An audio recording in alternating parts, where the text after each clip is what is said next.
नमस्कार दोस्तों, आज मैं आपके लिए बहुत ही इंपॉर्टेंट क्वेश्चन कराऊंगा। तो चलिए स्टार्ट करते हैं। पहला सवाल, 1/2, 1/6, 1/12, 1/20, 1/30, इसका आंसर क्या आएगा? ध्यान से देखना, जो नीचे संख्या लिखी हुई है आपको क्या करना है, इसके फैक्टर। जैसे 1 गुने 2 करेंगे तो 2 मिलेगा। इसके भी करो भाई, अगर आप 2 गुने 3 करोगे तो 6 मिलेगा। इसके भी करो, 3 गुने 4 करोगे तो 12 मिलेगा। इसके भी करो, 4 गुने 5 करोगे तो 20 मिलेगा। और इसका करोगे तो 5 गुने 6 करोगे तो 30 मिलेगा। आपको फैक्टर ऐसे करने हैं जिनके बीच का अंतर 1 आए। जैसे 1 और 2 का अंतर 1 है, 2 और 3 का अंतर 1 है, 3 और 4 का अंतर 1 है, 4 और 5 का अंतर 1 है, 5 और 6 का अंतर 1 है। सभी का अंतर 1 हुआ ना, ऐसे फैक्टर करने हैं इसको नीचे वाली संख्या के। तो आपको करना क्या है, बस इतना काम करने के बाद इनको जोड़ो। 1 2 3 4 5, क्योंकि प्लस में है तो जोड़ना है। 1 2 3 4 5, तो 5 लिखो। बटे में लिखना है जो सबसे बड़ी संख्या है। तो इन फैक्टरों में सबसे बड़ी संख्या कौन सी है? 6 है ना, तो बस 6 लिख दो, आंसर आ गया। क्लियर? 5/6 मतलब पहला ऑप्शन। तो कोई बच्चा ऐसा है जिसकी समझ में नहीं आया हो, कमेंट कर दीजिएगा। अब देखते हैं अगला सवाल। अगला सवाल है 1/2, 1/6, 1/12, 1/20, 1/30, 1/42। करना क्या है? फैक्टर। 1 गुने 2, 2 गुने 3, 3 गुने 4, 4 गुने 5, 5 गुने 6, 6 गुने 7। ठीक है, ये आपने फैक्टर कर लिए। सभी का आप अंतर देखोगे तो सभी का 1 1 अंतर आए।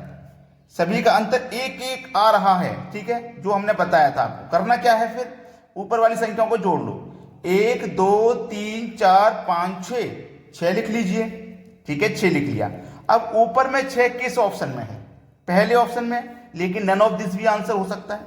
अब आपको करना क्या है, इन फैक्टरों में सबसे बड़ी संख्या कौन सी है? तो सबसे बड़ी संख्या है 7। बस आंसर आ गया 6/7। ठीक है, 6/7 मतलब पहला ऑप्शन। क्लियर हो गया ना सभी को? अब देखते हैं अगला सवाल। अगला सवाल है 1/2, 1/6, 1/12, 1/20, 1/30, 1/42, 1/56, 1/72। तो मैंने आपको क्या तरीका बताया है कि ऊपर वाली संख्याओं को जोड़ लो। 1 2 3 4 5 6 7 8। ऊपर में क्या आएगा आपका? 8 आ जाएगा। अब नीचे में क्या आएगा? सबसे बड़ी संख्या जो हम फैक्टर करेंगे उसकी सबसे बड़ी संख्या।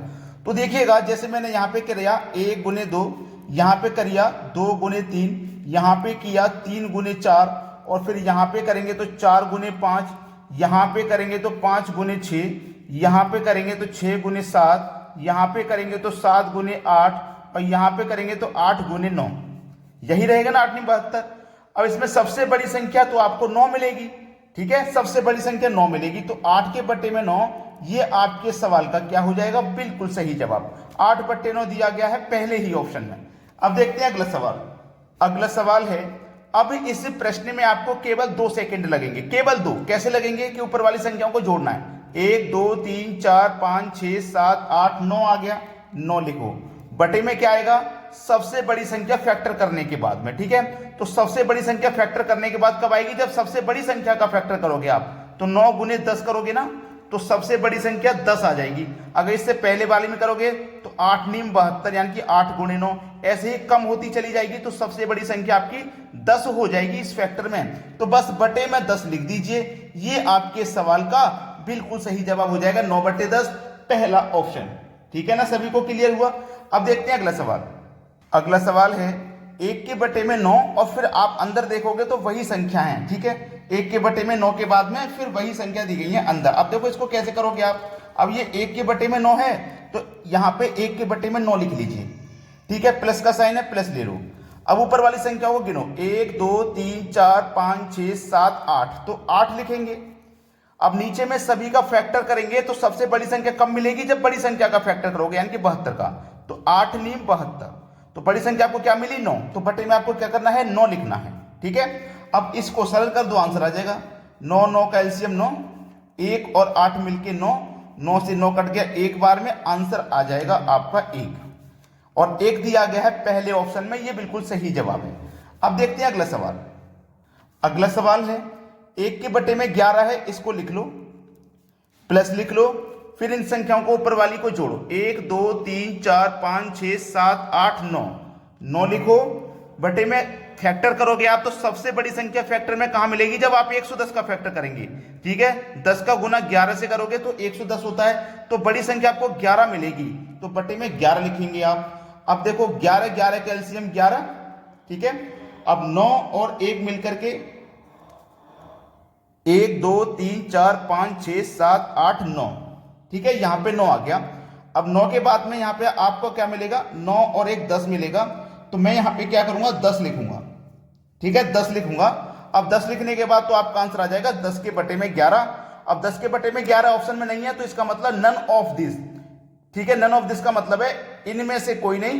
ठीक है, आंसर इसमें नहीं दिया गया, तो डी ऑप्शन आपके प्रश्न का बिल्कुल सही जवाब हो जाएगा। अब देखते हैं अगला सवाल। अगला सवाल है 3 के बटे में 4, 5 के बटे में 36, 60 के बटे में 144, तो जा रहा है ये 19 के बटे में 8100 तक जा रहा है सवाल। अब इसका आंसर क्या होगा, देखिएगा जब आप इस 4 के फैक्टर करोगे तो 2 गुने 2 हो जाएंगे, लेकिन उसमें क्या रहेगा, कोई अंतर नहीं मिलेगा। लेकिन मैं इसका दूसरा कर सकता हूं 1 गुने 4, इसका मैं क्या कर सकता हूं 4 गुने 9, 4 9 36, इसका मैं क्या करता हूं 9 गुने 16, 16 में 144। बिल्कुल उसी तरीके से यहां पे मैं क्या करूंगा, चेक करो 3 का अंतर, यहां पे चेक करो 5 का अंतर, यहां पे चेक करो 7, तो सभी में 2 2 का अंतर चल रहा है। ठीक है, सभी में 2 2 का अंतर चल रहा है। अब 2 2 का जब अंतर चल रहा है तो यहां पे भी हमको करना क्या है, ऐसे फैक्टर करने 2 के अंतर में आ जाएगा। तो अगर यहां पे आप 81 का गुना 100 से करोगे तो यहां पे कितना अंतर आ जाएगा, आपका 19 का अंतर आ जाएगा, और वही चल रहा है 2 2 का अंतर। ठीक है, 7 के बाद 9, फिर 11, फिर 13, 15, 17, 19 इस तरीके से आ जाएगा। ठीक है, क्लियर हुआ ना। अब यहां पे सब में अंतर 2 2 का चल रहा था। अब यहां पे आप क्या करोगे, सबसे अच्छा तरीका मैं आपको बता रहा हूं, सबसे अच्छा तरीका, सभी में अंतर 2 2 का है, 3 और 5 में 2 का अंतर, 5 और 7 में 2 का अंतर, फिर आगे भी 2 का अंतर जब 2 2 का चल रहा है तो सबसे बढ़िया तरीका है कि फर्स्ट, ठीक है याद रखना, फर्स्ट प्लस माइनस लास्ट और डिवाइडेड बाई क्या करेंगे आप, जो सबसे बड़ी संख्या होगी वो। बहुत अच्छा सवाल है। यहाँ पे ऐसा सवाल आपको बार बार देखने को एग्जाम में मिल सकता है, क्योंकि ये सवाल बहुत ही कठिन होते हैं। ठीक है, first minus last, first minus last. ठीक है, फर्स्ट माइनस लास्ट। अब फर्स्ट हमारी संख्या कौन सी है, सबसे जरूरी बात है ये फर्स्ट संख्या हमारी कौन सी है, 1। ऊपर वाली संख्या को नहीं लेंगे आप, फर्स्ट संख्या फैक्टर की देखो क्या है हमारी, 1 है, फर्स्ट संख्या हमारी 1 है, तो मैं यहां पे 1 लिख लेता हूं। ठीक है, 1 लिख लिया मैंने यहां पे। अब मेरी जो सबसे बड़ी संख्या है फैक्टर की वो कितनी है, 100 है, वो कितनी है 100, तो मैं यहां पे 100 को लिख लेता हूं। ठीक है, अभी मैंने नीचे वाली संख्या लिखी है, ऊपर की नहीं लिखी, तो ऊपर में क्या करूंगा, 1 के बटे में ये 1 आ जाएगा और 1 के बटे में ये 100 आ जाएगा, और बीच में क्या है माइनस का साइन, तो ये माइनस आ जाएगा। ठीक है, अब देखिएगा 1 से 1 को जब काटोगे तो एक बार में ही कटेगा। अब 100 का मल्टीप्लाई 1 से करोगे तो 100, 100 में से 1 कटा दो तो 99 बटे में 100। किस ऑप्शन में है 99 बटे 100, बी ऑप्शन में, ये बिल्कुल सही जवाब हो जाएगा। अब देखते हैं अगला सवाल। अगला सवाल है 1 के बटे में 10, 1 के बटे में 40, 1 के बटे में 88, 1 के बटे में 598। फैक्टर कीजिए आप, फैक्टर करोगे आप, 2 गुने 5 10, फैक्टर कीजिए, 5 गुने 8 40, फैक्टर कीजिए, 8 गुने 11 88 होता है, फैक्टर कीजिए, यहां पे फैक्टर करोगे तो 23 गुने 26 हमारा 598 होता है। अब देखना अंतर सभी में 3 3 का है, सभी में अंतर क्या है 3 3 का है। पिछले क्वेश्चन से थोड़ा अलग है, ये पिछले क्वेश्चन की तरह नहीं है, वहां 2 2 इंक्रीजिंग हो रहा था, फिर उसके बाद अंतर 2 2 का था, यहां पे डायरेक्ट फैक्टर में ही 3 3 का अंतर है। तो देख लेना करना क्या है आपको, बहुत अच्छा सवाल।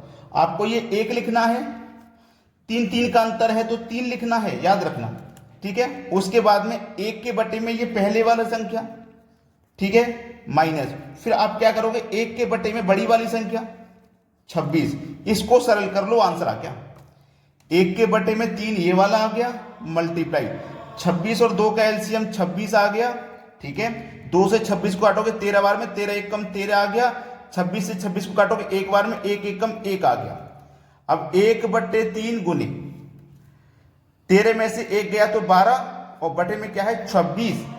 ठीक है, अब देखना आसानी से हो जाएगा, 3 चौकू 12 कट गया, 2 दुने का 4, 2 से 13 कट जाएगा, 26 कट जाएगा 13 बार में, तो 2 के बटे में 13 बिल्कुल सही है, मतलब पहला ऑप्शन। अब देखते हैं अगला सवाल। अगला सवाल है 1 के बटे में 15, 1 के बटे में 35, 1 के बटे में 63, 1 के बटे में 99 कहां तक जा रहे हैं? 1 के बटे 43 तक हम जा रहे हैं। और ये सवाल बहुत ही बढ़िया है, ठीक है। और ये सवाल मैं आपको होमवर्क के लिए दूंगा, ठीक है। होमवर्क के लिए सवाल मैं आपको ये दूंगा, मैंने तरीका बता दिया है इसको करने का। लाइक नहीं किया वीडियो को तो लाइक करिए, और शेयर नहीं किया तो भैया सभी बच्चे वीडियो को शेयर कर दें। इस प्रश्न का आंसर सभी बच्चे कमेंट में बताएंगे क्या आ रहा है, ठीक है दोस्तों। धन्यवाद।